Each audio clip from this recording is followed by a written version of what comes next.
देखो ना जुल्फों से, कैसे जुल्फों से तेरी छुपती प्यारी प्यारी सी मुस्कान है, और नजरें झुकी और नजरें उठी तो मैं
My name is Myself Yashika.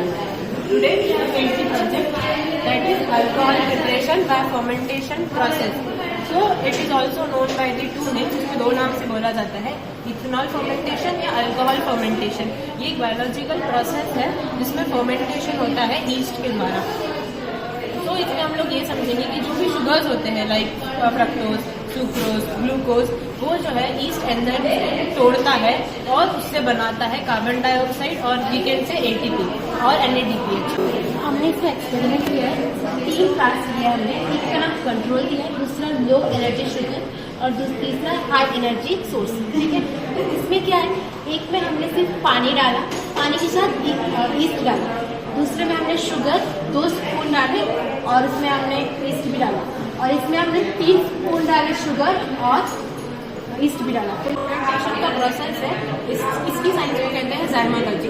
इसमें ये चीज़ है कि जो शुगर है, जो ग्लूकोज है, वो जो ईस्ट एंजाइम है वो उसको को ब्रेक करेगा और जिसकी वजह से कार्बन डाइऑक्साइड प्रोड्यूस होगा। जैसा आप देख सकते हैं यहाँ पे कंट्रोल है, यहाँ पे कोई भी बलून स्वेल नहीं हुआ है क्योंकि यहाँ पे कोई भी कार्बन डाइऑक्साइड प्रोडक्शन नहीं हुआ है। यहाँ पे हमने जैसा कि शुभलक्ष्मी ने बताया कि यहाँ पे हम लोगों ने शुगर लिया था, ग्लूकोज लिया था, इसलिए यहाँ पे देख सकते हैं कि बलून स्वेल हुआ है।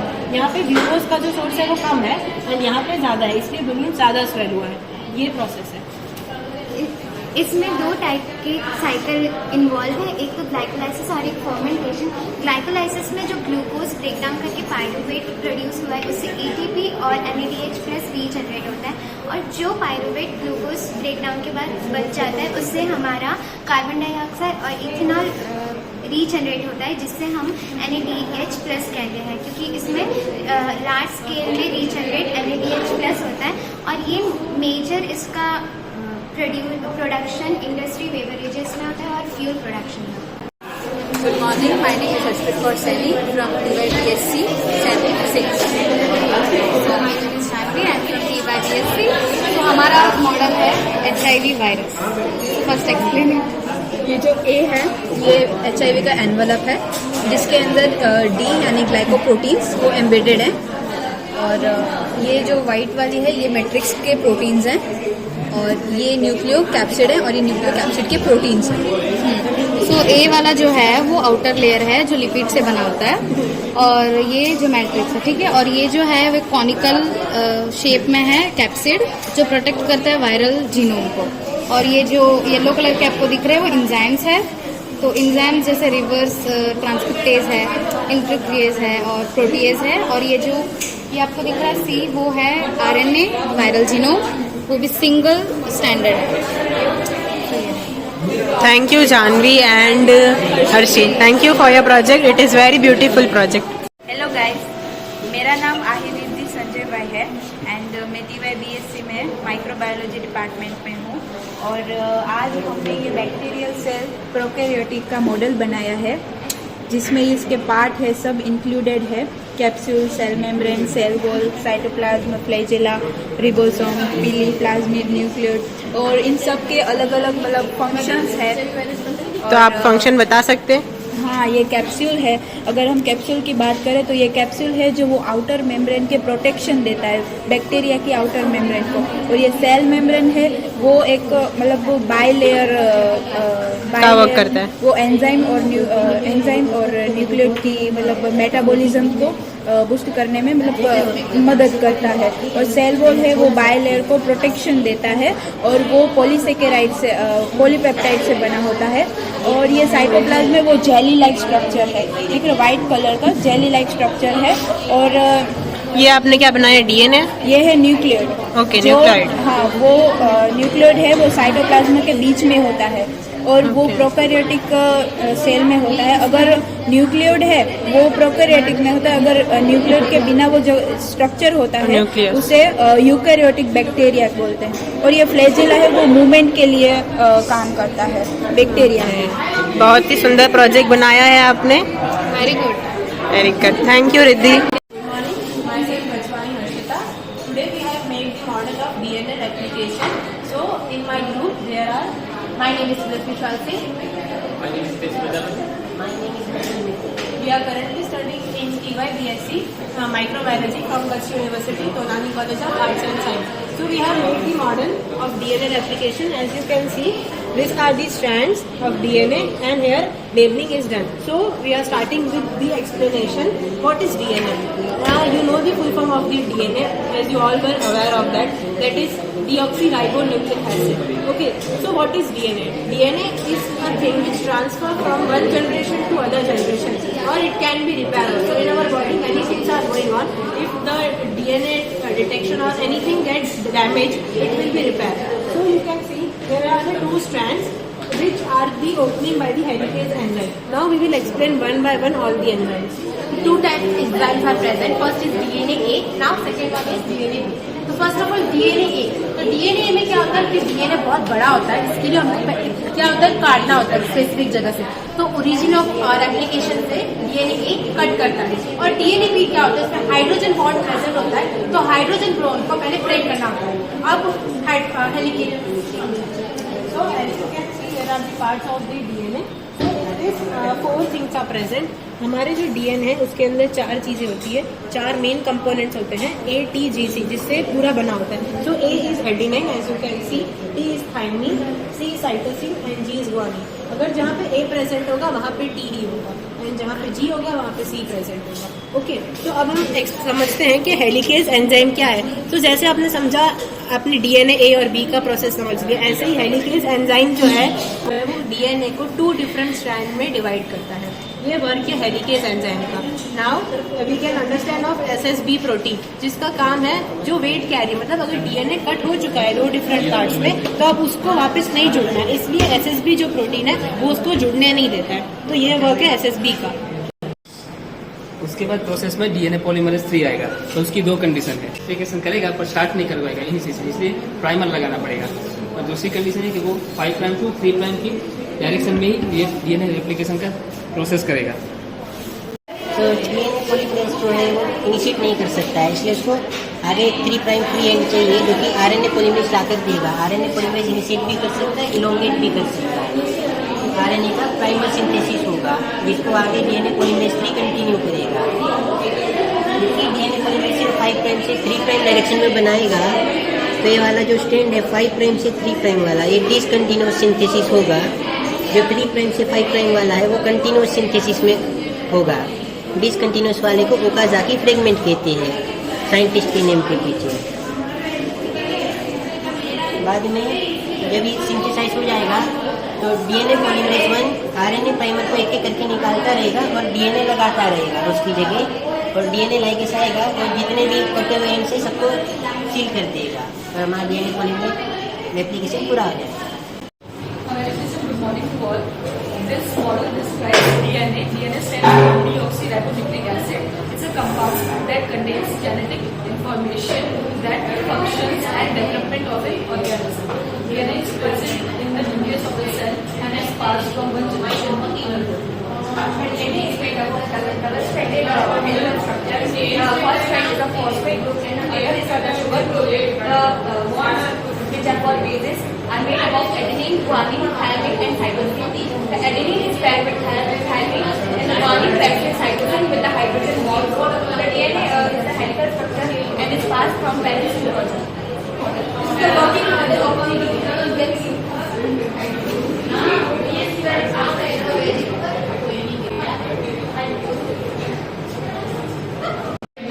Myself, and she is Mehak Bachwan. Today our topic is ETS, the electron transport system cycle, is used a very crucial process in cellular respiration that generates energy for the cell. ETS is used to generate energy, that is the primary energy of the cell. ETS is located in the inner mitochondrial matrix and it helps in releasing and utilizing the cell's energy that is stored in NADH and FSH. ये है matrix और ये है internet. NADH अपने सारे electrons complex 1 को देता है और NAD+ में कन्वर्ट हो जाता है, जिसकी मदद से जो मैट्रिक्स के हाइड्रोजन है वो पास होते हैं इंटरमेम्ब्रेन स्पेस में, और जो फर्स्ट कॉम्प्लेक्स 1 का जो इलेक्ट्रॉन है UV किरण के पास हो जाता है. सिमिलरली जो कॉम्प्लेक्स 2 है FADH2 अपने इलेक्ट्रॉन्स पास करता है FADH+ में और कन्वर्ट हो जाता है. ये अपने इलेक्ट्रॉन्स UV किरण को देता है. UV किरण दोनों इलेक्ट्रॉन्स कॉम्प्लेक्स के ट्रांसफर करता है कॉम्प्लेक्स 3 और हाइड्रोजन पास आउट होता है. अब UV किरण के जो सारे इलेक्ट्रॉन्स है वो पास होंगे साइटोक्रोम C में और हाइड्रोजन पास होगा. साइटोक्रोम C अपने सारे इलेक्ट्रॉन्स कॉम्प्लेक्स 4 को देगा और कोई भी हाइड्रोजन पास आउट नहीं होगा. जो इसके इलेक्ट्रॉन्स हैं वो O2 के पास चले जाएंगे और इसके हाइड्रोजन बॉन्ड्स है वो वाटर में कन्वर्ट हो जाएगा. और जो इंटरमेम्ब्रेन स्पेस में हाइड्रोजन है वो सारे हाइड्रोजन कॉम्प्लेक्स 5 में चले जाएंगे और ATP सिंथेसिस हो जाएगा. Thank you. Good morning all of you. We are the students of Tolani College of Arts and Science, F5S. We have made a project on detecting the viral infection in bacteria. So let's begin. जैसे आपने यहाँ पे देखा है, यहाँ पे हमारा plasma membrane है और इसके अंदर देखिएगा आपका इसका प्लेटिला बना हुआ है. सेल वॉल, प्लाज्मा मेम्ब्रेन, रिबोसोम्स और ये हमारा न्यूक्लियस है जो अंदर है. और यहाँ पे हम प्रैक्टिकल करके दिखाएंगे कि जो हमारा वायरस है वो कैसे इन्फेक्ट करेगा. इसके ऊपर होस्ट अंदर इसके ऊपर रहेगा और जो वायरल सेल बैक्टीरियल सेल को इन्फेक्ट करेगा और अपना डीएनए इसके अंदर इंजेक्ट करके हट जाएगा। फिर जो वायरल डीएनए है वो इस बैक्टीरियल डीएनए के साथ इनकॉर्पोरेट करेगा और एट द एंड सेल को बर्स्ट करेगा। अब वो बर्स्ट करने में 2 साइकिल्स यूज हो सकती हैं, पहले लाइटिक और एक लाइसोजेनिक। लाइटिक और लाइसोजेनिक में बेसिक डिफरेंस ये है कि लाइटिक साइकिल के समय पर जो बैक्टीरियल सेल है वो इमीडिएटली बर्स्ट हो जाता है, जबकि लाइसोजेनिक साइकिल के अंदर जो डीएनए है वो बैक्टीरिया या फिर होस्ट डीएनए के साथ इनकॉर्पोरेटेड रहता है और एडवर्स कंडीशन आने पर ही बर्स्ट होता है। साइकिल की कैसे चलती है कि जो वायरल जीनोम है वो पहले इंजेक्ट होता है बैक्टीरियल सेल के अंदर और लीनियर से सर्कुलर में कन्वर्ट हो जाता है।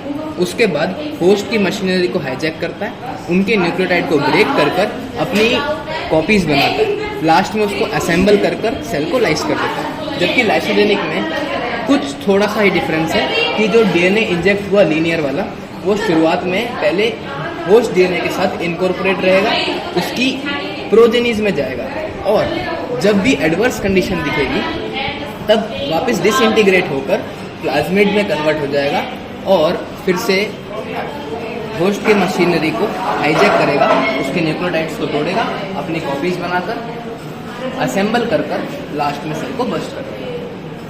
Thank you for this project and thank you for explaining.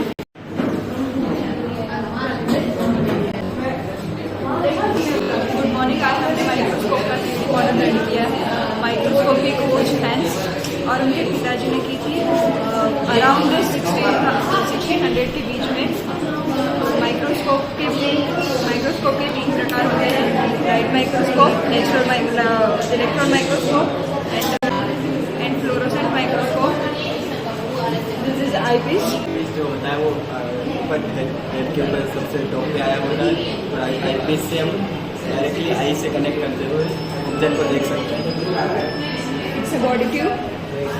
Body tube है जो आईपीस और ऑब्जेक्ट की लेंस को जोड़ते हुए एक ट्यूब है जो दोनों के बीच का अंतर है। Nose piece. इसके अंदर 3 प्रकार के लेंस होते हैं, हाई, लो और ओलिगोमीटर। हाई में 40x, लो में 10x, ओलिगोमीटर में 100x और नोज पीस को हम मूव भी कर सकते हैं। It's stand. और स्टैंड के ऊपर नॉर्मली स्लाइड या अपने बैक्टीरिया को भी सैंपल है उसको रखने के लिए और इट्स अ माइक्रोस्कोप है आर्म। माइक्रोस्कोप का और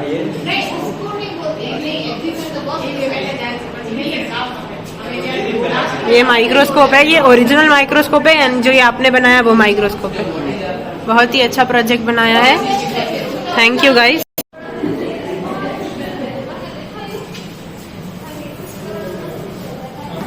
Endospore staining. Okay. This is endospore staining.